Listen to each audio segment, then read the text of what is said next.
En Fase Experimental, con Laura Martínez Maestro y David Ruiz Izuriaga. Bienvenidos a En Fase Experimental, el podcast científico mensual de la Sociedad de Científicos Españoles en Reino Unido. En esta horita vamos a hablar de ciencia y nos lo vamos a pasar muy bien, así que por favor no cerréis el iVoox, el iTunes, YouTube y Spotify. Vamos a disfrutar y aprender unas cositas que os tenemos preparadas. También nos podéis escuchar en la página web de CERU, www.sruk.org.uk. Y podéis seguirnos en Twitter con el hashtag #EnFaseExperimental, donde podéis interaccionar con nosotros, pedirnos preguntas, pedirnos temas y también pedir una de las maravillosas chapas que espero que ya le hayan traído los Reyes Magos, la suya, a Laura. ¿Qué tal estás, Laura? Hola, David. Pues sí, los Reyes Magos me trajeron mi chapa de En Fase Experimental y estoy con muchas ganas de empezar este año 2021 y vamos a preparar un montón de programas nuevos para el podcast. Nos esperan programas buenísimos este año, así que espero principalmente que los estéis disfrutando y que tengáis ganas de descubrir los nuevos temas que os vamos a traer este 2021. Y bueno, David, yo la verdad es que estas vacaciones he desconectado completamente y ¿me puedes hacer un pequeño recordatorio de por dónde íbamos? Has hecho bien, Laura, has hecho bien. Las vacaciones son para descansar y más con este año que nos espera. En el programa anterior lo que hicimos fue viajar al mundo de la divulgación científica y mostraros cómo es una herramienta perfecta para combatir la desinformación, ya que las pseudociencias y sobre todo las pseudoterapias constituyen un problema sanitario muy importante para nuestra sociedad. Además os trajimos a Isabel Peset, impulsora de la gran iniciativa de CERU Ciénciame un cuento, en la que se utilizan relatos para acercar la ciencia a los más pequeños, consiguiendo que desarrollen el pensamiento crítico desde edades muy tempranas. Bueno, desarrollar el pensamiento crítico y, no vamos a mentir, otro de los objetivos es despertar vocaciones científicas en los niños. Porque, David, ¿tú qué querías ser de mayor? A ver, yo tengo que reconocerlo. Mi vocación de pequeñito no era ser científico, yo quería ser jugador de básquet. Parece ser que, relacionado con la ciencia, no entendía muy bien cómo funcionaba la genética. ¿Y tú, Laura, qué querías ser de mayor? Bueno, pues mi primera idea era montar una granja de gatos con mi mejor amiga del colegio. Sí, habéis oído bien, de gatos. Pero luego también quería ser astrónoma, aunque siempre he sido muy dormilona y me agobiaba un poco tener que pasar toda la noche despierta mirando las estrellas y no poder dormir. A ver, de los gatos a la astronomía hay un paso un poquito grande, Laura, ¿eh? Aún así, conociendo la energía que eres, tampoco me extraña absolutamente nada. Bueno, sí, son dos ramas bastante diferentes, pero bueno, los gatos son nocturnos también, así que puede que estuviera relacionada. Y nada, que a pesar de que finalmente elegí otra rama de la física, la astronomía siempre me ha interesado un montón y por eso va a ser un placer traer a Elena Manjabacas como entrevistada a este episodio. Astronomía, ese es el tema que, como dice Laura, vamos a tratar en este nuevo episodio de En Fase Experimental. Esta ciencia básica que muchas veces, y me incluyo, no entendemos muy bien de qué se trata, la podemos ver muy lejana a lo que es el mundo cotidiano y nos servirá este programa como ejemplo para hablar también de las ciencias básicas y su importancia en un tiempo en el que cada vez nos estamos volviendo más cortoplacistas.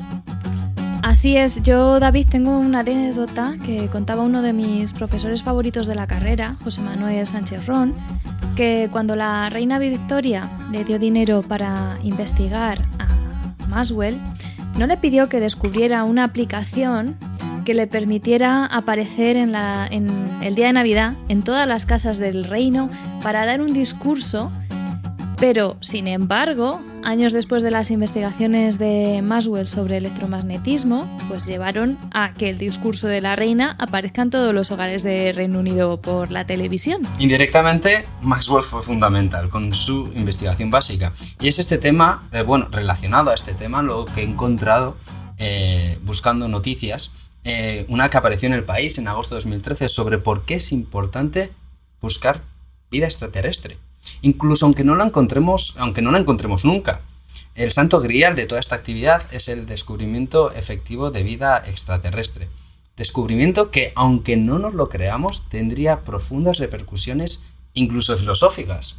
Porque siempre nos hemos hecho la pregunta de dónde venimos y a dónde vamos, pero es que esa vida todavía no se ha encontrado y por lo que sabemos cabe la posibilidad de que exista, pero también la posibilidad de que ni siquiera esté ahí. Entonces, ¿cómo podemos ver su importancia científica, Laura? Siguiendo esta noticia que encontramos en el diario El País de agosto de 2013, la mera búsqueda de vida extraterrestre proporcionará valiosos beneficios a la sociedad, ya que la búsqueda de vida extraterrestre es una ciencia multidisciplinar.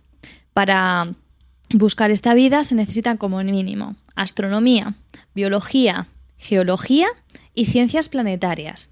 Así que la búsqueda de vida extraterrestre está contribuyendo a que la ciencia del siglo XXI abandone la actual especialización extrema y vuelva a una perspectiva más interdisciplinar que era la predominante en el pasado. Una especialización extrema que trataremos más adelante en el programa.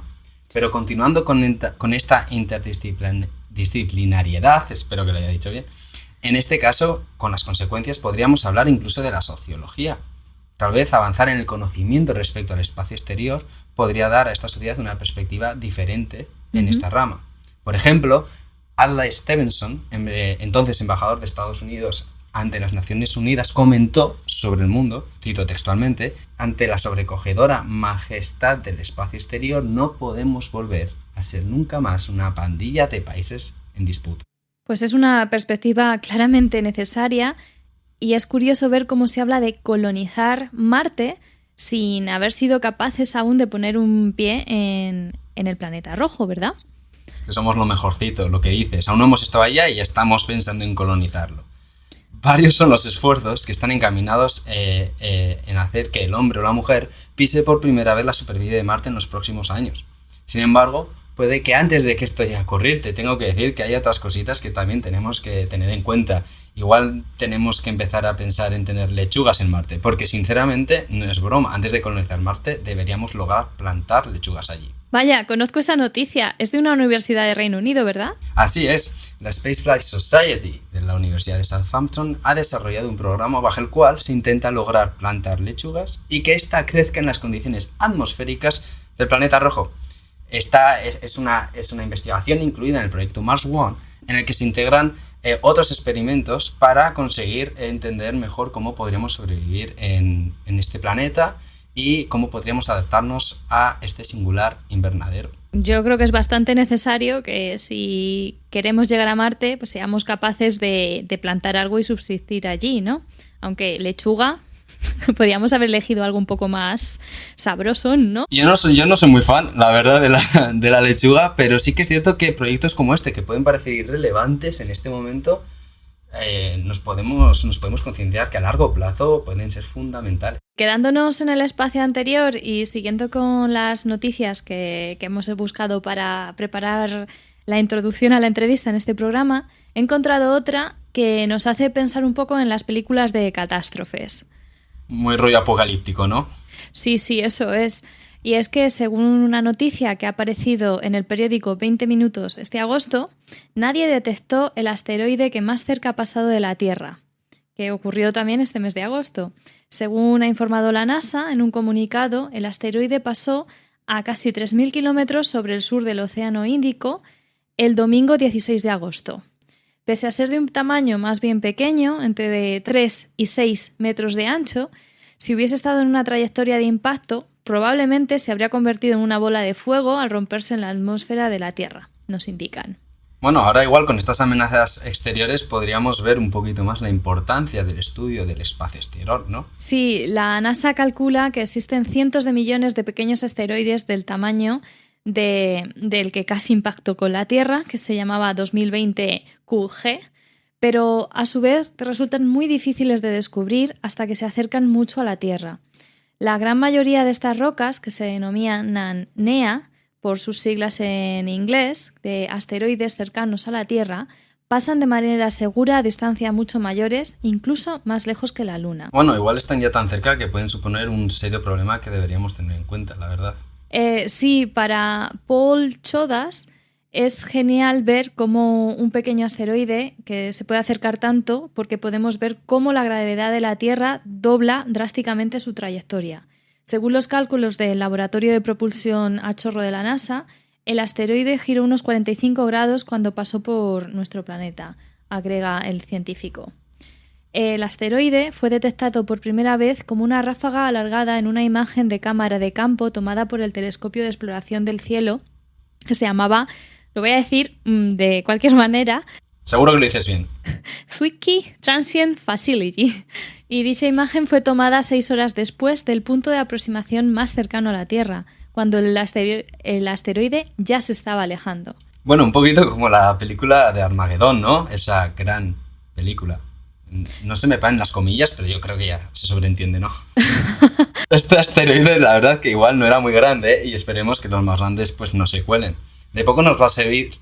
A ver, principalmente de poco nos va a servir sacar las fotos 6 horas después, como el asteroide se dirija directamente hacia nosotros. Sí, desde luego, a posteriori no sirve de mucho. Sin embargo, si no impacta, tiene unas grandes ventajas, ya que es bueno ver cómo los científicos podemos ver el lado bueno de cualquier asunto, ¿no? Y se han podido estudiar cómo la gravedad actuaba casi en tiempo real en un objeto. Y bueno, para terminar la sección de noticias traigo otra, y un poco más positiva o alegre que esta. Fue una noticia que ha aparecido en los periódicos tanto el 1 como el 15-16 de diciembre. A ver, es que los científicos somos muy positivos. Pero venga, cuéntame, Laura, ¿qué nos traes? Que China se ha posado en la Luna por primera vez la humanidad se posa en la Luna tras 50 años. La sonda lunar china Chang'e 5 aterrizó en la Luna el día 1 de diciembre a las 4 de la tarde. El aparato, compuesto por un módulo de descenso y un módulo de ascenso, despegó de la Tierra el pasado 23 de noviembre y su objetivo era convertirse en la primera nave en traer muestras de roca y suelo lunar a la Tierra desde 1976. Menudo notición, la verdad, Laura. Y aquí puedo añadir una curiosidad mezclada con mitología que seguro que te va a encantar. Hace poco vi la película Of the Moon, una película de animación sobre una niña que sueña con viajar al espacio para comprobar la existencia de la diosa de la luna, leyenda que le habían contado sus padres desde pequeña. ¿A que no adivinas qué nombre tenía la diosa de la luna? No, dime. Pues su nombre es Chang'e, referencia que, como nos has contado, ha cogido el gigante asiático para nombrar a la sonda lunar. No este es el único caso, ya que hay muchas expediciones espaciales que la República Popular China realizó para explorar el lado oscuro de la Luna que también llevan el nombre de la diosa. Un nombre, una diosa, muy presentes en la tradición del país asiático. Y además, esta festividad se celebra el día 15 del octavo mes del calendario lunar chino, que este año fue el 1 de octubre. ¿Coincidencia? Pues es súper curioso y claro, ahora que nos ha explicado de dónde viene el nombre, pues tiene mucho sentido. Bueno, no la diosa, sino la sonda lunar, ¿no? Y según la noticia, bueno, la sonda pasará 2 semanas recogiendo 2 kilogramos de material lunar a una profundidad de 2 metros y después transferirá las piedras y el polvo recogidos hasta un vehículo de ascenso que despegará de la Luna para volver a la Tierra. Y si todo va bien, que todo ha ido bien, pues llegó el 15 de diciembre a Mongolia. Así que lo que sugieres, Laura, es que China ha aterrizado en el estudio de Hollywood en el que se rodaron las películas del aterrizaje en la Luna. Claro, eso es lo que quería decir, sí. Yo no me lo creo, ¿eh? A mí no me la cuelan, porque, a ver, ¿cómo les van a dejar entrar en el estudio americano? Ya, están las cosas que ahora a lo mejor no se puede entrar a Estados Unidos, ¿no? Creo que no se van muy bien, no. No. Es muy interesante, como no se había ido en tanto tiempo a la Luna, lo que nos habla de lo difícil técnica y económicamente que son los proyectos de exploración lunar. Por eso, para muchos ir a Marte o ir a la Luna incluso sigue siendo un sueño. Así es, Laura. ¿Y nuestra entrevistada? ¿Tú crees que quiere descubrir el espacio exterior también? Yo creo que es el momento de ir y averiguarlo, ¿no crees? Vamos a empezar con la entrevista, que ya es hora. Vale.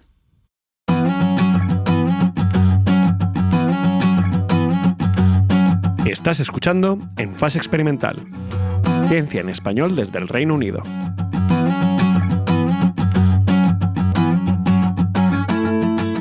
Hoy entrevistamos a Elena Manjabacas, astrónoma en el Space Telescope Science Institute de Baltimore, en Estados Unidos.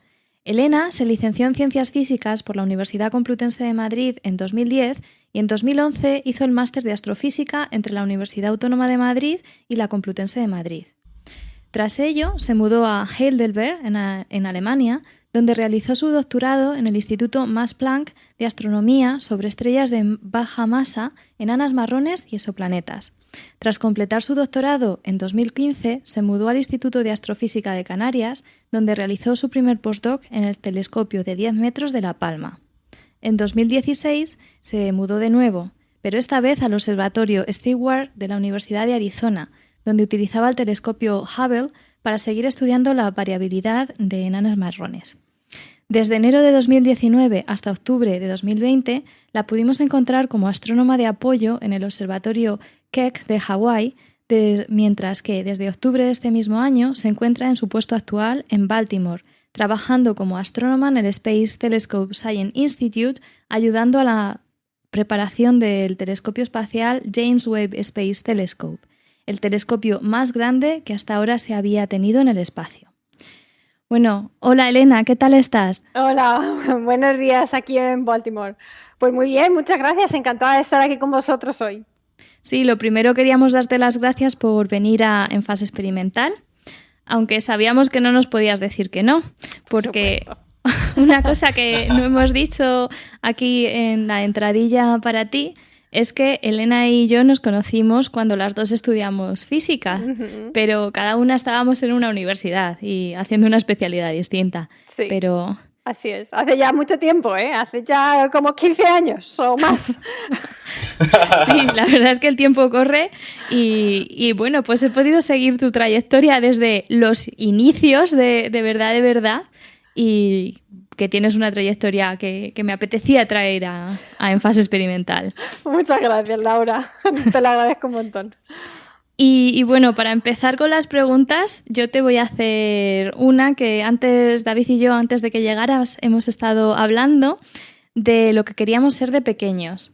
¿Qué querías ser tú? La verdad es que yo al principio simplemente era una chica, una niña de pueblo muy inquieta, que, bueno, las ventajas de vivir en un pueblo es que tienes contacto con la naturaleza y para mí eso era como, no sé, me surgían siempre muchas preguntas por todo, siempre estaba investigando todo, me gustaba mirar los bichitos, mirar las plantas, mirar las flores.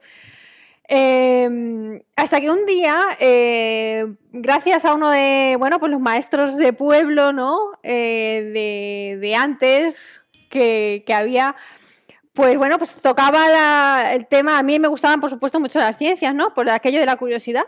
Y el maestro nos presentó, pues, el tema de la astronomía. Yo creo que tenía, pues, como 8 años. Y bueno, aquello me fascinó. Estamos hablando que esto pasó a mitad de los años 90, cuando todavía pues no se conocía ningún planeta fuera de nuestro sistema solar. Y me acuerdo del maestro pues estar contándonos que las estrellas eran como, pues eran otros soles, pero que estaban mucho más lejos, por eso no nos iluminaban como el sol, que esas estrellas pues también podrían tener planetas igual que nuestro Sol, pero que aún no se habían descubierto. Y bueno, aquel tema me fascinó muchísimo, porque claro, es un tema que, bueno, no solo a mí en aquella época, sino también ahora, pone muchas preguntas sobre la mesa. Entonces, claro, ya, bueno, me dediqué, claro, desde mi pueblo además, pues se podía ver muy bien el cielo. Y claro, para mí eso era espectacular. Y yo pensaba y miraba y decía, o sea, que esas estrellas son soles, si puede haber planetas. Incluso, pues a lo mejor vida, ¿no? ¿Quién sabe? Entonces ese tema me emocionó tanto que desde entonces yo dije, quiero ser astrónoma. Pero claro, imaginaros que pues mis padres no tuvieron la posibilidad de ir a la universidad porque pues ellos nacieron en la época de Franco, ¿no? En un pueblo de La Mancha, muy lejos de Madrid, con familias que no podían permitirse mandarlos a la universidad. Claro. Entonces, pues ellos se dedicaron al campo, no tenían estudios y pensaban, bueno, esta niña, vale, pues déjala, se le ha ocurrido una cosa nueva que le gusta, ya se le pasará. Pobres, no se me pasó nunca. Claro, de pequeña pues pensaban, bueno, pues muy bien, ya se le pasará, porque obviamente no conocían a nadie que comiera siendo astrónomo.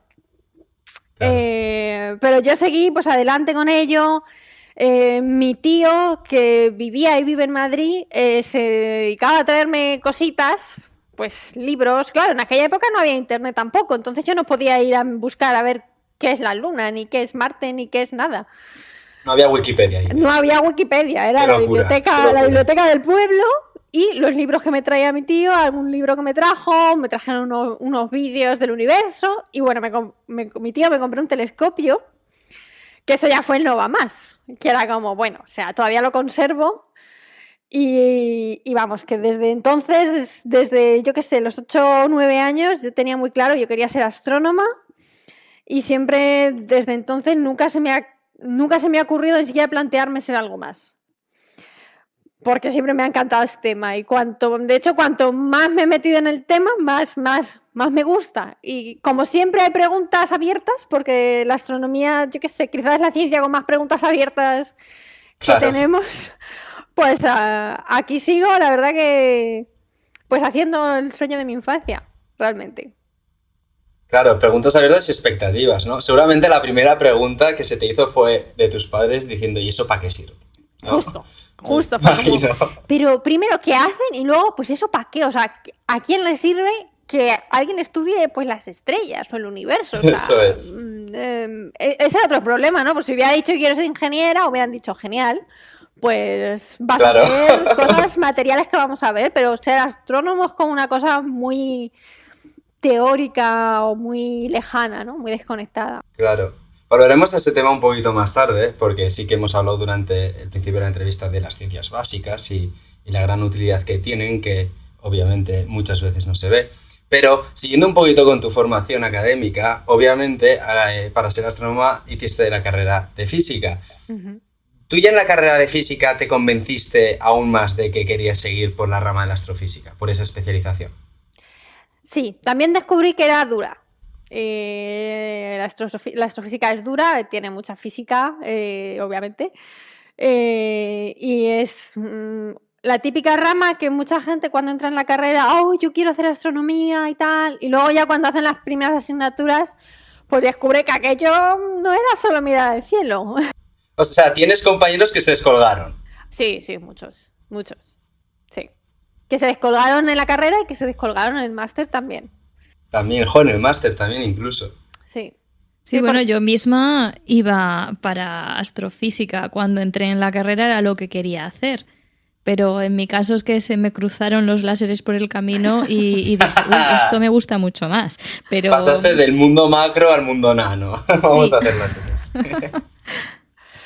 Pues sí, no, para mí estaba muy claro, pero sí, también me di cuenta de que eso, que no era solamente mirar, sino que había que hay otras ramas de la física que se tienen que aplicar para entender la astrofísica. Por ejemplo, la física atómica, la tienes que aplicar, la termodinámica. Y bueno, y luego ya cosas tipo, pues, programación. Que yo la odiaba en la carrera a muerte, era como, programación no, por favor.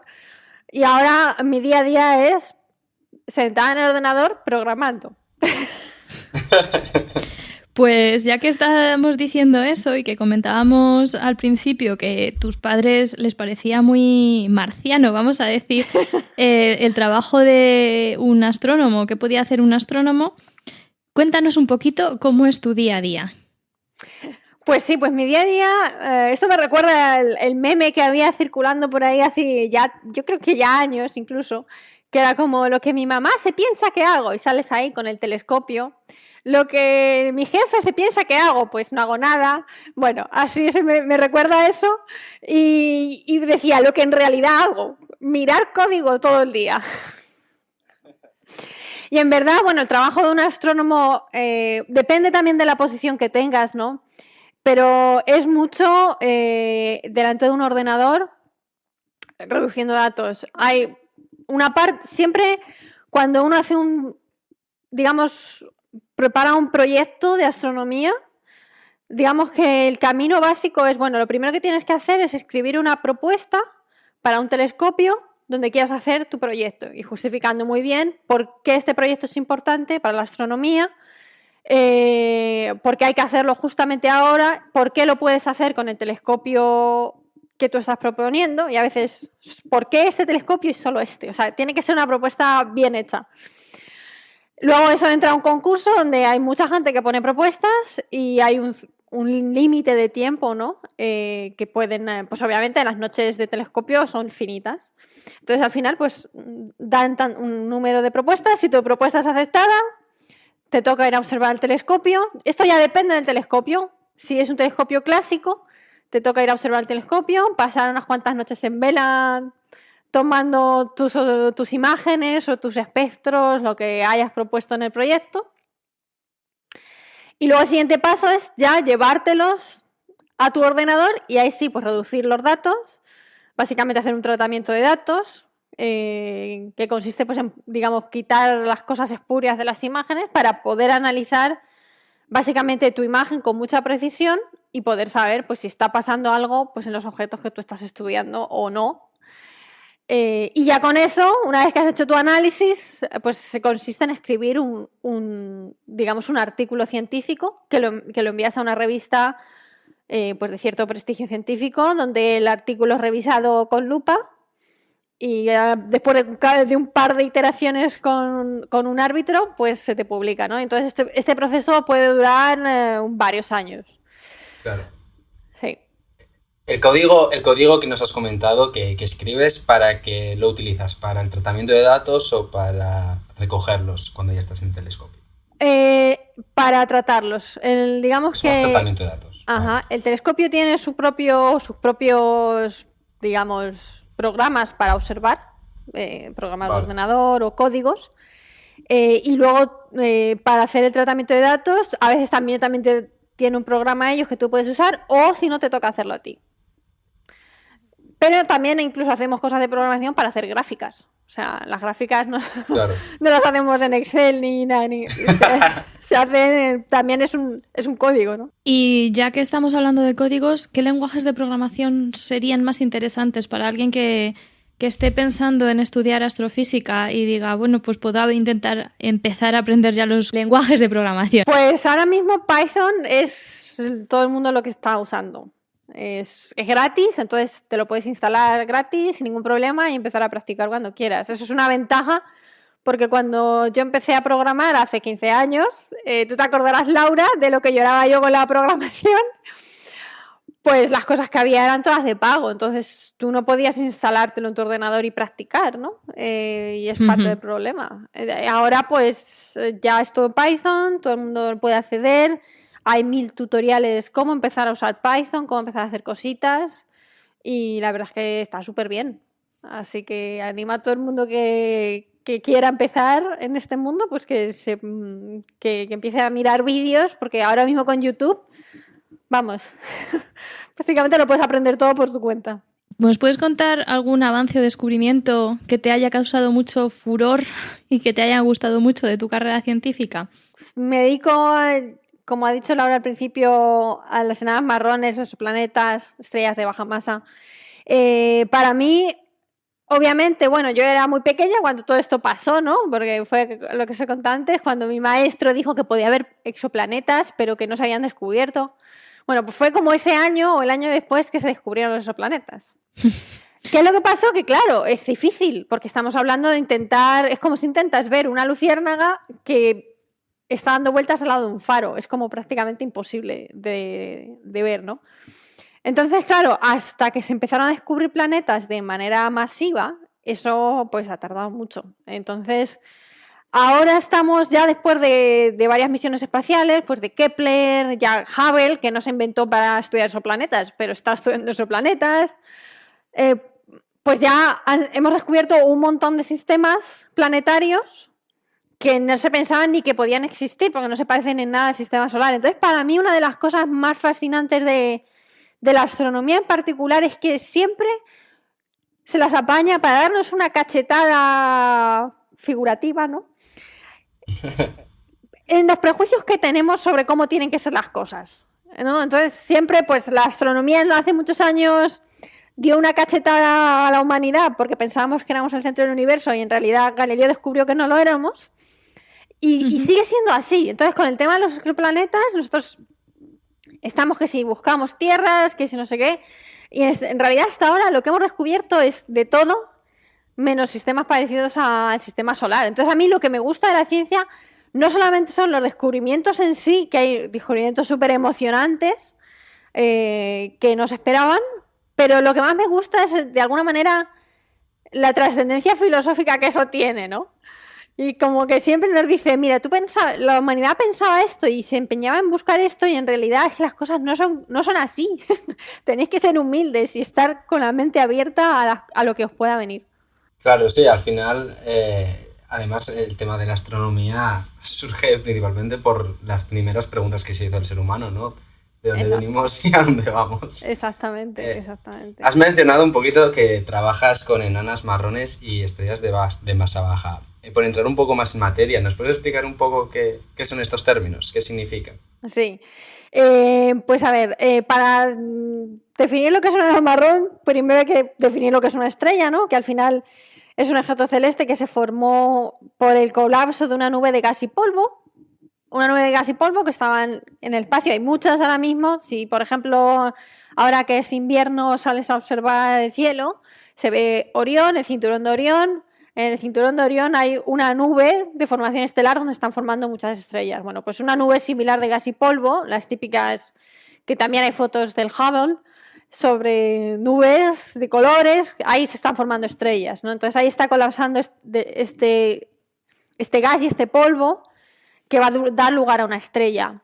¿Qué es lo que pasa? Que no todas las nubes de gas y polvo dan lugar a estrellas. Hay como una masa mínima que tiene que tener para que eso se convierta en una estrella, ¿no? Para que colapse y, digamos, coja forma de estrella y empiece a fusionar hidrógeno, que al final es lo que caracteriza a una estrella, es que fusiona hidrógeno. Cuando un objeto celeste no fusiona hidrógeno, ya es otra cosa. Vale. Es así. Entonces, ¿qué es una enana marrón? Bueno, a las enanas marrones al principio les gustaba definirse como es una estrella fallida, en términos de que es como aún no se sabe bien cómo se forman las enanas marrones, lo que sí se sabe es que no queman hidrógeno, porque nunca alcanzaron la masa suficiente para empezar a quemar hidrógeno. ¿Por qué pasó eso? Muchas razones. Puede ser porque dejara de caer material, digamos, al disco donde se estaba formando, o porque digamos, por causas pudo ser eyectado de la nube donde se estaba formando. Eso ya hay muchas teorías y no se sabe cuál de ellas es cierta. Puede que pase un poco de todas las maneras, ¿no? Pero básicamente una enana marrón es un objeto subestelar que, como tal, no quema hidrógeno. Entonces es un objeto que en masa está entre lo que se considera un planeta. Un planeta, pongamos una idea de Júpiter, ¿no? Claro. Júpiter, que es nuestra medida de planeta en comparación, ¿no? Entonces, una enana marrón tiene masas entre 13 y 75 masas de Júpiter. Pero efectos prácticos es prácticamente casi un Júpiter. Primero porque no quema hidrógeno, entonces eso ya lo hace diferente. Es más caliente, tiene características en la atmósfera diferentes, pero justo en este tema, en el tema este que yo estoy trabajando de la variabilidad, nos sirve para ver cómo son las atmósferas de estos planetas. Y se ha descubierto que esas atmósferas pues cambian porque también tienen nubes, igual que Júpiter. Pues es diferente porque las temperaturas son nuestras, las masas son otras, pero al final estas cosas siguen pasando. Antes comentabas que intentar ver un exoplaneta, o puede que también una enana marrón, porque son como planetas muy grandes, ¿no? Es muy difícil porque es como ver una luciérnaga pasar por delante de un foco. Yo diría más que es como ver un cristalito que refleja la luz del foco pasando por delante del foco. Sí, pero bueno, también tienen su luz propia, entre comillas, porque tienen ya temperaturas bajas. Estamos hablando de temperaturas por debajo de los 2000 Kelvin. Entonces, tienen emisión en el infrarrojo. Y es de hecho donde se buscan muchas veces las enanas marrones y los exoplanetas. ¿Qué limitaciones hay para buscar estos cuerpos planetarios en el espacio? Pues sí, pues varias. Bueno, al final se resumen en limitaciones instrumentales, ¿no? Pero los exoplanetas, enanas marrones, que están alrededor de otras estrellas, eso se me ha olvidado comentarlo antes. Las enanas marrones en general se encuentran aisladas, ¿no? Igual que las estrellas se encuentran aisladas. Pero también se han encontrado alrededor enanas marrones orbitando otras estrellas. Son más raras y tienen otras características ligeramente diferentes a los planetas más gigantes que están más lejos de la estrella. Pero también se han encontrado sistemas estrella enana marrón. Entonces, cuando queremos buscar, pues eso, compañeros o exoplanetas al lado de estrellas, hay 3, digamos, métodos principales que los astrónomos usamos. El primero es el más, quizá de perogrullo, que es la imagen directa, ¿no? Entonces, para este método lo que se hace es, primero, tapar la estrella con lo que se llama un coronógrafo. Entonces, este método, bueno, de momento, hasta que mandemos el James Webb, este método se hace desde Tierra, con lo cual tenemos la atmósfera de por medio. Entonces, esto es un problema, porque la atmósfera lo que hace es como, digamos, desdibujar los puntos que son las estrellas. Es como si tú estuvieras, imagínate, que es un experimento que a mí me gustaba hacer de pequeña. Me metía en la piscina, al fondo, y miraba para arriba. Entonces, claro, las cosas que están, pues los árboles, la gente, pues se ve desdibujada, ¿no? Pues eso es justamente lo que hace la atmósfera con las estrellas. La buena noticia es que eso se puede corregir con lo que se llama óptica adaptativa. Entonces necesitamos un telescopio que sea grande, que tenga óptica adaptativa para contrarrestar este efecto de la atmósfera y tapar la estrella. Entonces ya haciendo eso hemos sido capaces de descubrir sistemas planetarios fuera, ¿no? Con ciertos, digamos, problemas, porque al final si el planeta está muy pegado a la estrella no lo vas a poder ver tampoco, o si es muy débil no lo vas a poder ver. Pero sí se han descubierto sistemas planetarios de esta manera. De hecho, hay algunos muy famosos que hasta se han hecho películas. Al cabo del tiempo, al cabo de 20 años o así, se han hecho películas de cómo va el sistema dando vueltas alrededor de la estrella, ¿no? Que la verdad es súper, súper emocionante. Entonces, este es el primer método. El segundo método sería el método que se llama de tránsito. Que es básicamente, consiste en que, bueno, pues si tú estás observando una estrella y por delante pasa un exoplaneta, va a hacer una especie de eclipse. Sí, aunque sea muy pequeño, ¿no? Claro. El tema es que se puede detectar. Se puede detectar, obviamente, previo trabajo de reducción, buena reducción de imágenes, de corrección de lo que se llama la curva de luz. O sea, al final, esto es, por ejemplo, lo que hizo la misión Kepler, que estaba mirando a un campo del cielo todo el rato.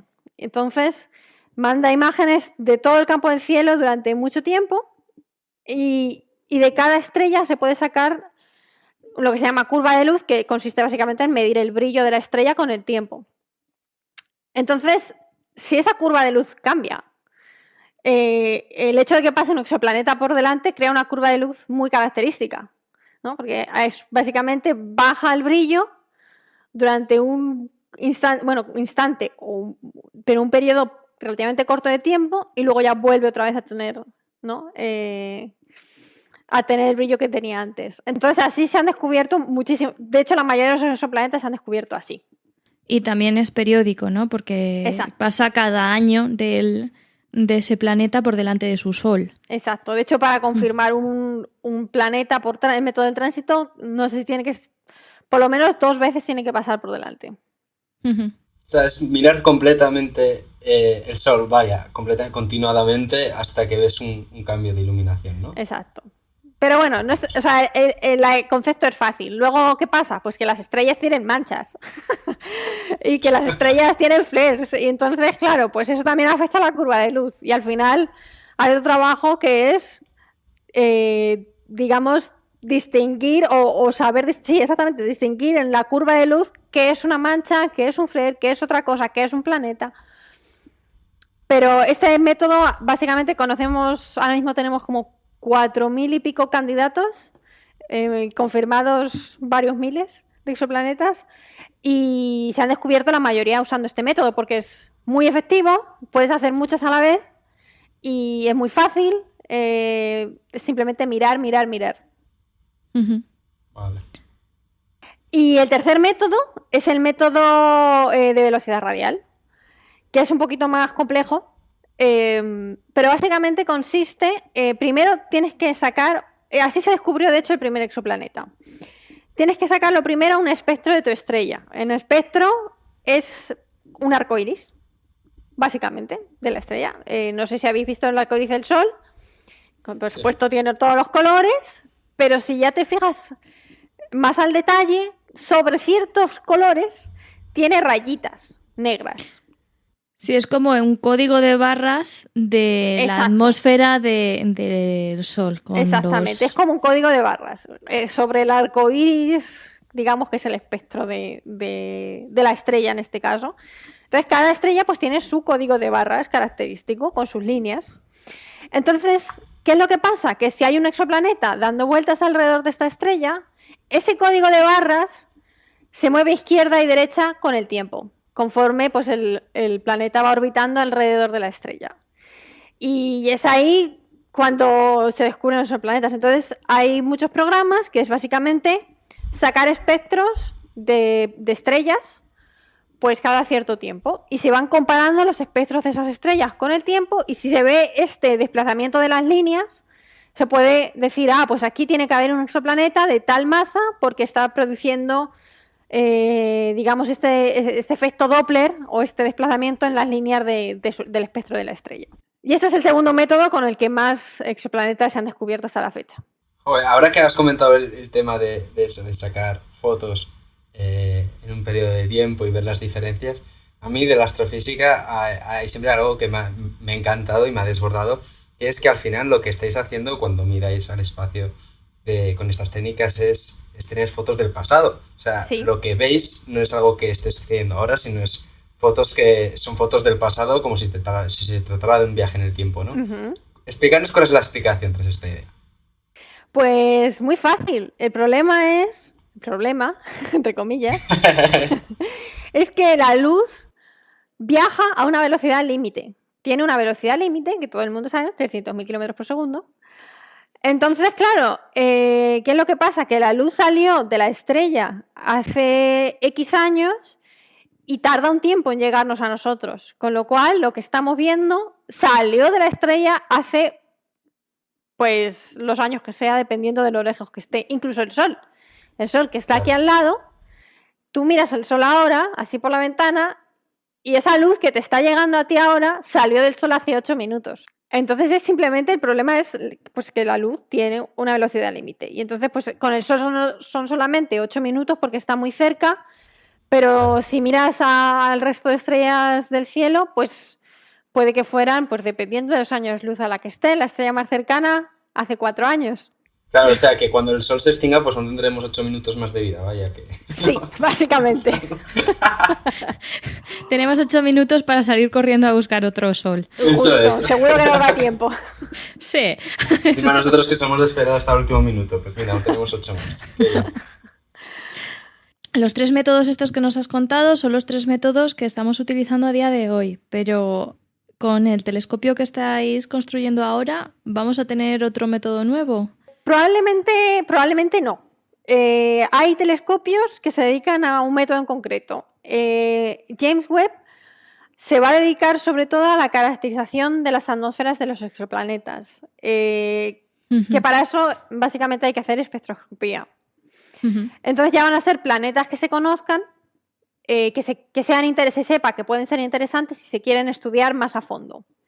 Pero James Webb va a ser como más seguimiento, porque tiene más, digamos, la capacidad de dar más información sobre las atmósferas de los exoplanetas. Para descubrir exoplanetas, digamos, como churros, pues hay otros telescopios que se hacen que son más pequeños. Por ejemplo, ahora está volando el telescopio TESS. Y que TESS, pues lo que hace es monitorear el cielo una vez cada cierto tiempo, y sacar, digamos, medir el brillo de las estrellas, de todas las estrellas del cielo, y va buscando, pues en estas curvas de luz, los eclipses. Pero luego, pues sí, ya se encuentran los que son más interesantes y esos ya se ponen para mirarlos más a fondo con James Webb. Y con James Webb, que se va a medir la espectroscopía de la atmósfera, ¿nos puedes contar para qué sirve saber cómo es la composición de un exoplaneta, de la atmósfera del exoplaneta?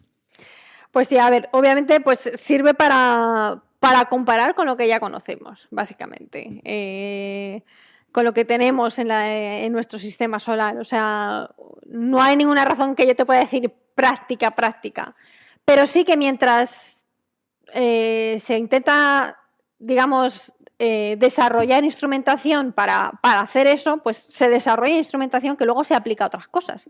Por ejemplo, bueno, los astrónomos nos dedicamos es en realidad, tratamiento de imágenes. Muy, muy concreto, muy específico, y claro, como tenemos muy poquitos fotones, pues hay que hacerlo muy bien. Y hay que sacar cada fotón de cada imagen.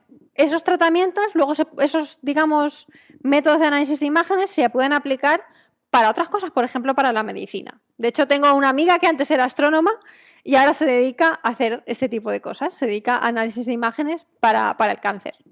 Entonces, digamos que de por sí, investigar más sobre cosas como exoplanetas no tiene una finalidad práctica a priori, pero mientras se hace un desarrollo de una instrumentación muy sofisticada para eso, luego se descubre que efectivamente esto se puede usar para otras cosas que sí que nos vienen mucho mejor al día a día, como por ejemplo el tratamiento de imágenes para curar enfermedades como el cáncer. Justo al principio del programa habíamos hablado de lo importante que era tener grupos multidisciplinares y esto que acabas de comentar, Elena, está un poco relacionado, cómo somos capaces de utilizar diferentes técnicas y diferentes metodologías para diferentes ámbitos. Se puede desarrollar una tecnología en un determinado ámbito, en una determinada rama, y utilizarla y ver sus beneficios para otras investigaciones.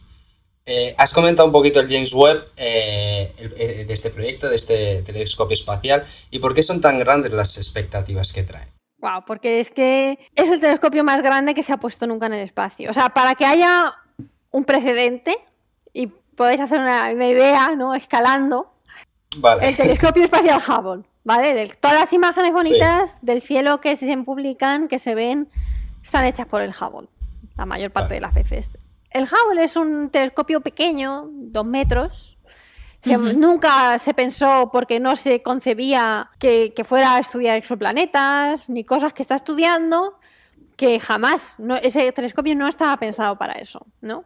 Y ha hecho los descubrimientos más revolucionarios en astronomía. Entonces ahora vamos a tener un telescopio, ya con el precedente del Hubble, tenemos un telescopio que va a ser de 6 metros en lugar de 2 y va a tener, bueno, pues una instrumentación más avanzada, porque claro, el Hubble se diseñó en los años 60. Nancy Grace Roman fue la que diseñó el Hubble y esa mujer pues se murió este año, si no recuerdo mal. O sea, con un telescopio que se hizo en los años 60, con la tecnología de los años 60, los detectores de los años 60, se han hecho unas cosas que nunca se podían imaginar sobre objetos que todavía no se habían descubierto. Entonces ahora vamos a meter el James Webb, que son 6 metros en lugar de 2, con una instrumentación mucho más nueva, que tiene unos potenciales mucho mayores. Entonces, claro, nosotros ahora podemos pensar lo que podría hacer con las cosas que ya conocemos, pero en realidad lo que va a hacer no tenemos ni idea. O sea, va a ser una revolución. El tiempo lo dirá, ¿no? Claro. O sea, lo que vamos a hacer al principio lo sabemos, pero en realidad luego vamos a ir mucho más allá. Y vamos, yo estoy de verdad expectante con ver las cosas que se van a poder hacer con ese telescopio, ¿no? Pero eso es parte de la gracia, ¿no? Que no se sabe exactamente.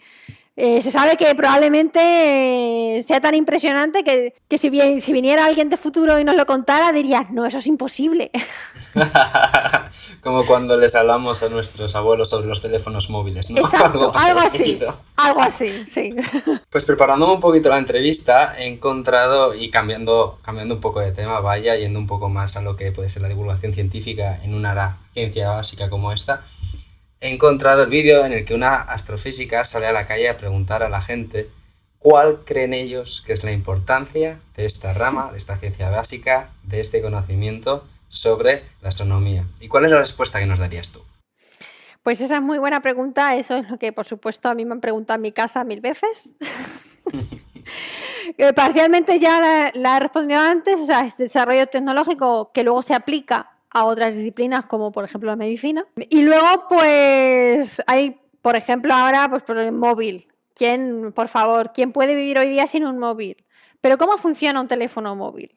O sea, para empezar, la cámara que tú tienes en el móvil es un detector de estado sólido, que son los mismos parecidos a los que se usan para astronomía. Los de astronomía son un poco más finos, pero al final es lo mismo. El proceso de tratamiento de imágenes que hace el móvil automáticamente es lo que hacemos los astrónomos manual. O sea, primero se hizo en astronomía y luego se puso en el móvil para que te saliera una imagen chula. básicamente.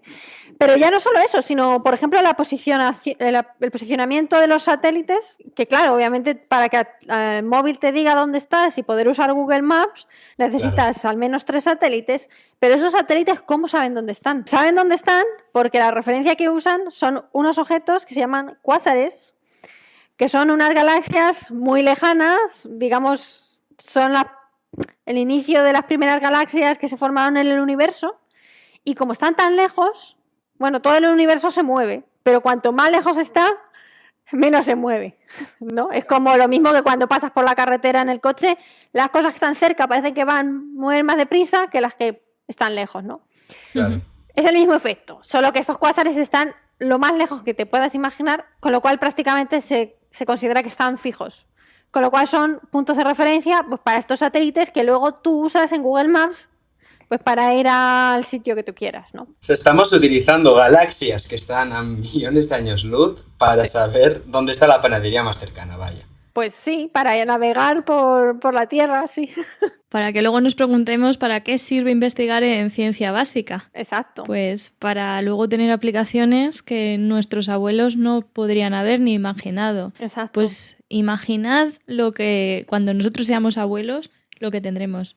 Uf. Elena, para terminar, ¿qué consejo podrías dar a estudiantes de física que estén considerando astrofísica como especialización? Que definitivamente vayan a por ello. O sea, la astrofísica no es una ciencia fácil, pues igual que todas las ciencias puras, pero digamos que compensa. O sea, al final compensa porque se pueden hacer cosas muy chulas. Incluso solamente astronomía, si te dedicas a la investigación, como os he dicho, se hacen descubrimientos fascinantes, pero por el camino, mientras tú estás intentando, digamos, aprender pues a hacer código, a aprender a usar tal programa, por el camino lo que estás haciendo al final es aprender métodos, programación, métodos estadísticos que luego se aplican a otras disciplinas.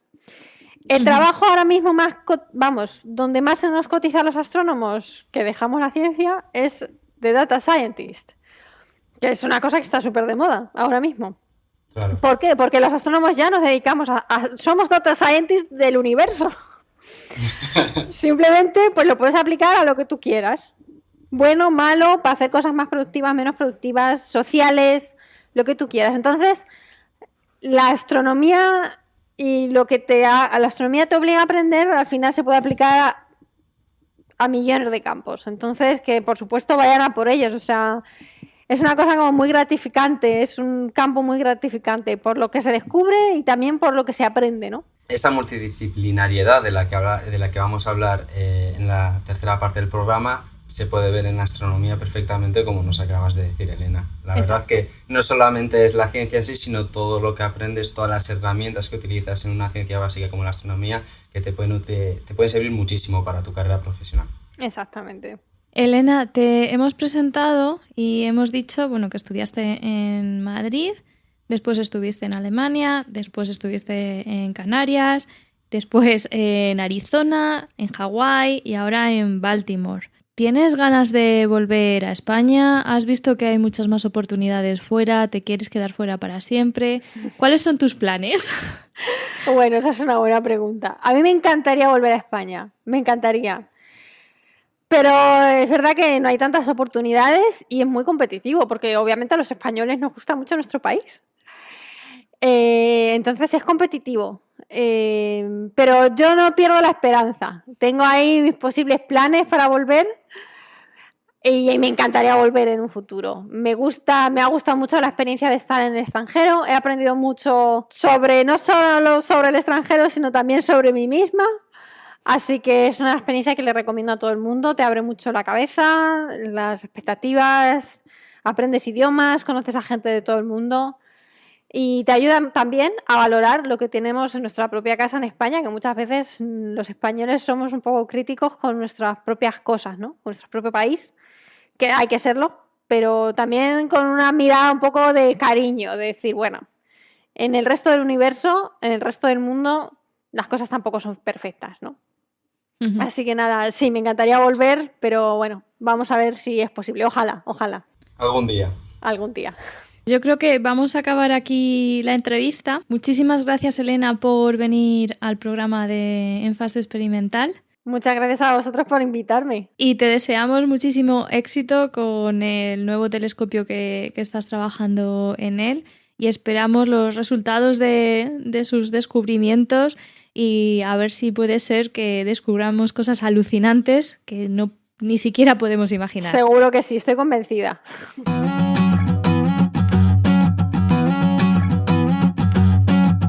En Fase Experimental, en tu plataforma de podcast favorita y en la web de la Sociedad de Científicos Españoles en el Reino Unido. Ya hemos terminado la entrevista, que ha sido una pedazo de experiencia muy gratificante en la que hemos aprendido muchísimo sobre astronomía y el estudio del espacio exterior. ¿No te parece, Laura? Hombre, ¿yo qué voy a decir?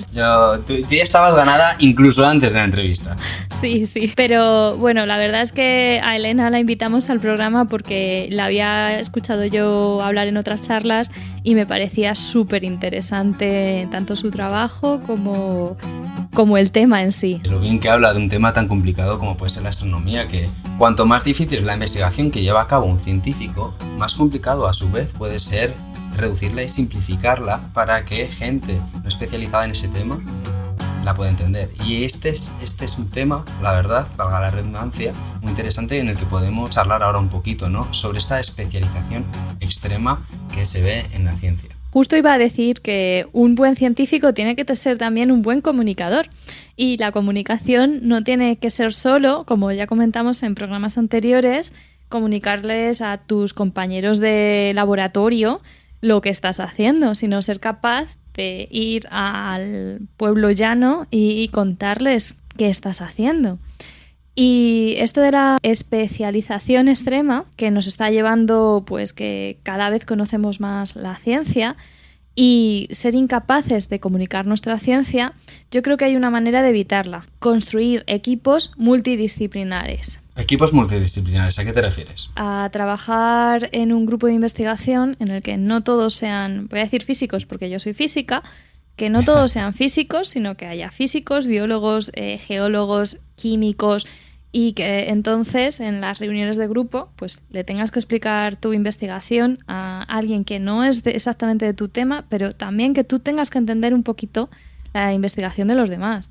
Y también que investigues en cosas que no son solo de tu área de especificidad, sino que puedas meterte un poco pues a trabajar en cositas de biología, en cositas de química. Claro, no, la verdad que la idea es magnífica. Estamos hablando de grupos muy grandes, porque obviamente pues no puedes tener a un físico, un biólogo y un químico trabajando juntos, no así solo 3 personas, sino son unos cuantos físicos, unos cuantos químicos que entre ellos colaboren sobre este tema, pero obviamente colaboren con sus colegas de otras ramas, ¿no? Entonces son grupos muy grandes y he aquí el problema que planteo, que igual al ser grupos muy grandes se necesita una organización muy perfecta, ¿no? Se necesita una buena organización, un buen management de estos grupos de científicos que al ser cada uno o cada grupito especializado en una rama, pues igual es un poco complicado, ¿no? de llevar a cabo este planteamiento.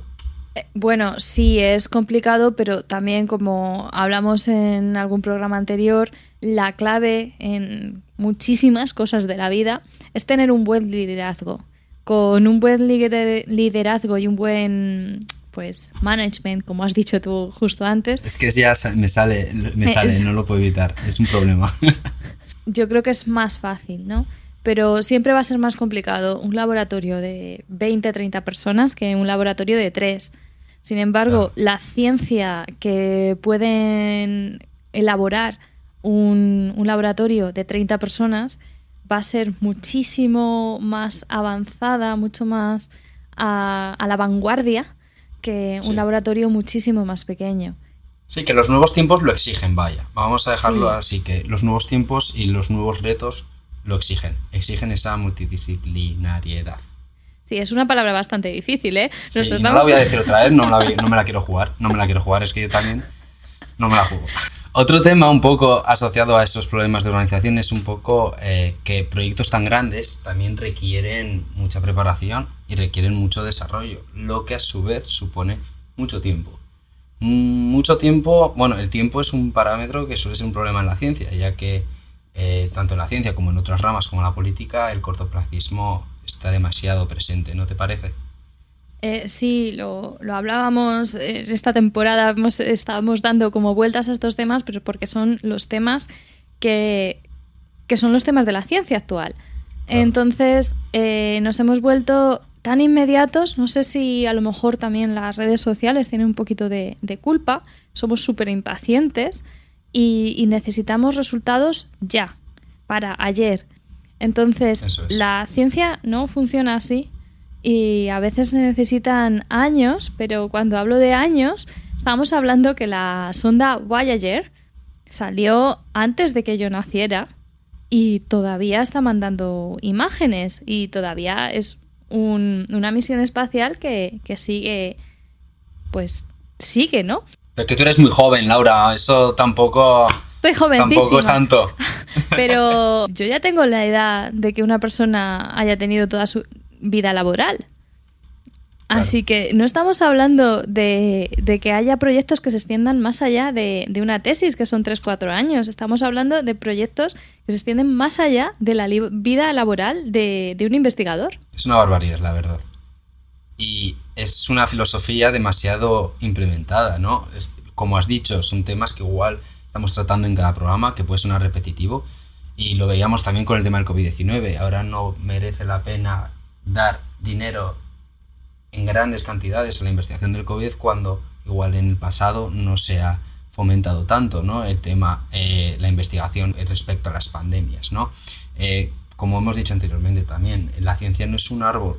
La ciencia es como un árbol. No lo puedes dejar muerto durante un largo periodo de tiempo y luego echarle litros y litros de agua y esperar que dé sus frutos, ¿no? Y obviamente, como tú dices, estos proyectos y más para afrontar estos nuevos retos que tenemos actualmente, que exigen la colaboración de diferentes ramas científicos, que exigen la colaboración de muchísimos investigadores que tienen diferentes especialidades, aún van a requerir incluso más tiempo del que estamos acostumbrados. Y bueno, yo he puesto un ejemplo de una misión espacial que es muy larga, ¿no? Pero en realidad los científicos no es que nos sentemos y digamos, pues yo voy a estudiar cómo crece un árbol y me siento y miro cómo crece un árbol durante 200 años. Se crean modelos para hacer que estos tiempos se acorten. Por eso también se estudia la mosca de la fruta, la Drosophila melanogaster. Es un modelo que se reproduce muy rápidamente y entonces se puede ver la evolución de este animal en vivo y en directo, sin tener que esperar generaciones. Bueno, se ven generaciones de la propia mosca, ¿no? Pero no hay que esperar años para ver estas generaciones. Entonces, no es tampoco que la ciencia diga, bueno, es que las cosas llevan su tiempo y no intente acortar estos tiempos. Es que nos hemos acostumbrado a que se financia cada 4 años los proyectos y hay proyectos que tienen que ser muchísimo más largos. Entonces falta, y aquí toco otro de los temas que teníamos apuntados para la última parte del programa, que la inversión en ciencia sea algo continuo, no como ahora que es casi como jugar a la lotería, porque tú te escribes tu proyecto, lo presentas a los planes nacionales y estamos hablando en España que no se financian todos los proyectos, se financia solo un porcentaje de ellos y hay a lo mejor el 90% de los proyectos no financiados son unos proyectos buenísimos, pero no hay dinero para todos. Entonces necesitamos una inversión en ciencia que sea continuista y ver la inversión en ciencia como una inversión, no como un gasto, que muchas veces se ve como un gasto. Claro, sí, ¿no? La inversión en ciencia, la ciencia en general tiene que ser un pacto de Estado, ¿no? Sin más. Si nos movemos un poco más al modelo español, como la educación, no debe depender de la ideología política que predomine en el gobierno de momento, sino tiene que ser un pacto de Estado. Además, ya no tiene que ser solamente continuista, sino tiene que seguir el progreso científico. Si vemos que el progreso científico es exponencial, crece exponencialmente, si vemos que los avances científicos se consiguen mucho más rápido que como se conseguían en el pasado, obviamente, si vemos que el tiempo se acorta, también necesitamos una mayor inversión para poder seguir este ritmo frenético, este ritmo que crece exponencialmente. También necesitamos una mayor inversión. Por ello necesitamos una inversión continuista y a su vez una inversión que siga de la mano el progreso científico, sin duda. Y bueno, yo otra cosa que he visto como una tendencia en los últimos años, que por una parte tiene sus particularidades buenas y también malas, es que ahora la inversión en ciencia se hace un poco pensando en las aplicaciones prácticas. Y yo soy una clara defensora de la ciencia básica, que muchas veces la ciencia básica parece que no tiene ninguna aplicación práctica, porque a lo mejor no tiene ninguna aplicación práctica ahora.